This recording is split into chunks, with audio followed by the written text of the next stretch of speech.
স্বাগত। আজকে আমি আপনাদের সামনে একটা নতুন ধরনের রেসিপি নিয়ে চলে এসেছি। আমরা বাড়িতে সাধারণত আটা ময়দা দিয়ে মালপোয়া বানাই। আজ আমি আটা ময়দা ব্যবহার না করে শুধুমাত্র সুজি দিয়ে মালপোয়া বানাবো। আর এই সুজির মালপোয়া অসাধারণ খেতে হয়। তাহলে চলুন শুরু করা যাক সুজির মালপোয়া। সুজির মালপোয়া করার জন্য আমি এখানে 1.5 কাপের মতো সুজি নেব। এই যে কাপটা নিয়েছি এই কাপে 1.5 কাপ সুজি নেব। এই 1.5 কাপ সুজি মানে মোটামুটি 200 গ্রামের মতো সুজি। আপনারা যে পাত্র নেবেন সেই পাত্রে মাপ করে নেবেন। এবার এটাকে আমি একটু ভালো করে ব্লেন্ড করে নেব। দেখুন সুজিটা আমি ব্লেন্ড করে নিয়েছি, একদম মিহি করে করিনি, সামান্য অল্প ব্লেন্ড করে নিয়েছি। দিয়ে দিচ্ছি ওই কাপে দেখুন হাফ কাপ চিনি নিয়েছি। চিনিটা আমি ভালো করে ব্লেন্ড করে রেখেছিলাম, আপনারা গোটা চিনিও ব্যবহার করতে পারেন। আর দিয়ে দিচ্ছি এই চামচের 2 চামচ মিল্ক পাউডার মানে গুঁড়ো দুধ। দিয়ে দিচ্ছি ছোট চামচের 1 চামচ এলাচ পাউডার। এলাচ পাউডারটা দিলে খুব সুন্দর স্মেল হয় আর টেস্ট হয় অসাধারণ। আর যে কোনো খাবার জিনিসে একটু লবণ না দিলে ঠিক ভালো লাগে না, তাই আমি একদম সামান্য পরিমাণে লবণ দিয়ে দিলাম। একদম অল্প পরিমাণে মৌরি দিয়ে দিলাম। দিয়ে দিচ্ছি কাজু বাদাম আমি গ্রেট করে রেখেছি, আপনারা গোটাও ব্যবহার করতে পারেন, কিন্তু গ্রেট করে দিলে এই যে মালপোয়াটা বানাবো এর স্বাদ একদমই আলাদা হয়, অপূর্ব হয়। কাজু বাদাম আমি এখানে 8-10টা ব্যবহার করেছি, আপনারা একটু কম করলেও হবে। আর এখানে আমি কিশমিশ কেটে রেখেছি কুচো কুচো করে কয়েকটা, সেটা দিয়ে দিলাম। এবার এই উপকরণ কটা আমি খুব ভালো করে ব্লেন্ড করে নেব। মিশ্রণটা দেখুন আমি খুব ভালো করে মিক্সড করে নিয়েছি। আর আমি এখানে যে এলাচের গুঁড়ো যে ইউজ করেছি ওটা আমি বাড়িতে হাতে বানিয়েছি। আর আমি এই যে মালপোয়াটার ব্যাটার বানাবো এটা কিন্তু জল দিয়ে করব না, আপনারা জল দিয়ে করতে পারেন। ব্যাটারটা জল দিয়ে করলে টেস্ট অত ভালো হয় না, তো আমি এখানে ওই জন্য লিকুইড দুধ ব্যবহার করছি। রুম টেম্পারেচারে রাখা লিকুইড দুধ আমি এখানে ব্যবহার করছি। দেখুন আমি আগে থাকতে দুধটা জাল দিয়ে রেখেছিলাম, ঠান্ডা করে নিয়েছি। এবার এটা এর মধ্যে দিয়ে ব্যাটারটা বানাবো। ব্যাটারটা করতে দুধ যতটা লাগবে আপনারা ঠিক ততটাই ব্যবহার করবেন। অল্প অল্প করে দেব আর ব্যাটারটা এইভাবে বানাবো।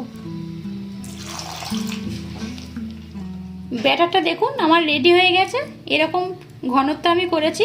আর এটাকে আমি এখন আধা ঘন্টা রেস্টে রেখে দেব। আর সুজি যেটা আমি নিয়েছি সুজিটা ভিজতে একটু সময় লাগবে, তাই এটাকে আমি আধ ঘন্টার জন্য রেস্টে রেখে দিলাম। আধ ঘন্টা পরে আমি আপনাদেরকে দেখাচ্ছি।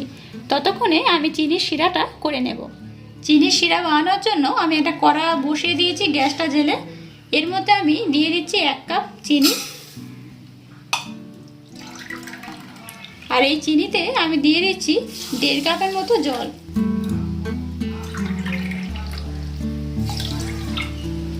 গ্যাসের ফ্লেমটা মিডিয়াম রেখে আমি চিনিটা ভালো করে জলের সাথে গুলে নেব। আর এই চিনি শিরার মধ্যে আমি দিয়ে দিচ্ছি একটা এলাচ ফাটিয়ে, আর দিয়ে দিচ্ছি সামান্য পরিমাণে কেশর। কেশর আর এলাচ চিনির শিরাতে যদি একসাথে দেওয়া যায় স্মেল হয় দারুণ, আর মালপোয়াগুলো হয় অসাধারণ। চিনির শিরাটা দেখুন রেডি হয়ে গেছে। আমি চিনির শিরাটা খুব মোটা করব না আর খুব পাতলাও করব না, দেখুন এইরকম চিটচিট করবো হালকা, খুব বেশি নয়। তো আমার চিনির শিরাটা একদম রেডি হয়ে গেছে। এবার এটা আমি বন্ধ করে দিলাম। 15 মিনিট পরে আমি ব্যাটারটা দেখছি, দেখুন কেমন ঘনত্ব হয়েছে। ব্যাটারটা অনেকটা গাঢ় হয়ে গেছে, আমি ওই জন্য এই ব্যাটারের মধ্যে আরেকটু দুধ দিয়ে দেবো।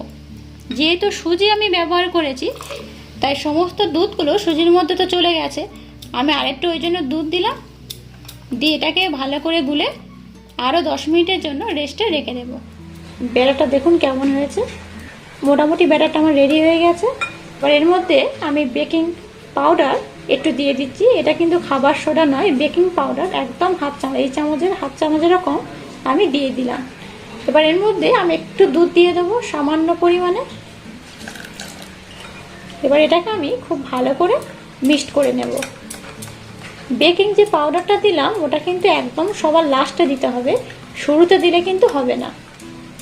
ব্যাটারটা আমার মোটামুটি রেডি হয়ে গেছে। এবার আমি গ্যাসটা জেলে কড়াটা বসিয়ে দেব। দেখুন গ্যাসটা জেলে দিয়ে আমি কড়াটা বসিয়ে দিয়েছি। এবার এই কড়ার মধ্যে আমি দিয়ে দিচ্ছি তেল। আপনারা এই তেলের সাথে একটু ঘিও ব্যবহার করতে পারেন, আমি শুধু তেল ব্যবহার করছি। গ্যাসের ফ্লেমটা আমি প্রথমে হাই রেখে তেলটা খুব ভালো করে গরম করে নেব, আর তারপর মালপোয়াগুলো যখন ছাড়বো তখন গ্যাসের ফ্লেমটা একটু কমিয়ে দেব। তেলটা দেখুন গরম হয়ে গেছে। এবার আমি গ্যাসের ফ্লেমটা লো করে তেলের মধ্যে মালপোয়াটা ছেড়ে দিচ্ছি।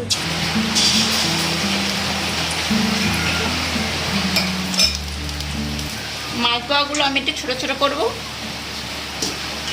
দেখুন কত সুন্দর ফুলে যাচ্ছে। দেখুন আমি কিচেনে মালপোয়া বানাচ্ছি আর বাইরে প্রচুর পরিমাণে বৃষ্টি হচ্ছে, আর এই বৃষ্টির সময় মালপোয়া খেতে দারুণ লাগবে। মালপোয়াগুলো আমি এইভাবে এদিক ওদিক করে ভেজে নেব। মালপোয়াগুলো দেখুন কত সুন্দর ফুলেছে।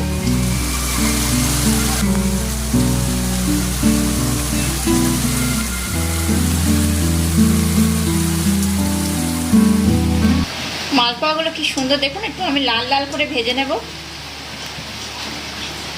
মালপোয়াগুলো দেখুন কত সুন্দর দেখতে হয়েছে আর কি সুন্দর ফুলেছে। আমি একটু ছোট ছোট করে মালপোয়াগুলো করছি। এবার এটাকে আমি চিনির শিরার মধ্যে দিয়ে দেবো। চিনির শিরাটা কিন্তু অল্প একটু গরম থাকবে, একদম ঠান্ডা করব না, অল্প একটু গরম থাকবে, সেখানে এই মালপোয়াগুলো দিয়ে দিতে হবে। এইভাবে একটু উল্টে পাল্টে চিনির শিরার মধ্যে কিছুক্ষণ রেখে দিতে হবে। মালপোয়াটা 1 মিনিটের জন্য আমি চিনির শিরাতে রেখে দেবো। চিনির শিরাতে 1 মিনিটের জন্য রাখলে মালপোয়াটা খুব সুন্দর ভিজে যাবে আর খুব নরম হবে। 1 মিনিট হয়ে গেছে, আমি মালপোয়াগুলো তুলে নিচ্ছি। এইভাবে আমি সমস্ত মালপোয়াগুলো ভেজে নেব। আমি যেভাবে ব্যাটারটা করেছি আপনারা যদি সেইভাবে আমার মতো করেন, প্রত্যেকটা মালপোয়া এরকম ফুলবে। কত সুন্দর ফুলছে দেখুন। এইভাবে আমি সমস্ত মালপোয়াগুলো ভেজে নেব আর একইভাবে চিনির শিরার মধ্যে দিয়ে 1 মিনিটের জন্য রেখে তুলে নেব। তারপর আমি আপনাদেরকে দেখাচ্ছি। দেখুন মালপোয়াগুলো কত সুন্দর দেখতে হয়েছে। আমি মাত্র খুব কম উপকরণ দিয়ে এই মালপোয়াগুলো বানিয়েছি, শুধুমাত্র সুজি দিয়ে। আমি এখানে কোনো আটা ময়দা কিছুই ব্যবহার করিনি। আর মালপোয়াগুলো দেখুন কত সুন্দর নরম হয়েছে আর তুলতুলে হয়েছে। আমি আপনাদেরকে একটা কেটে দেখাচ্ছি।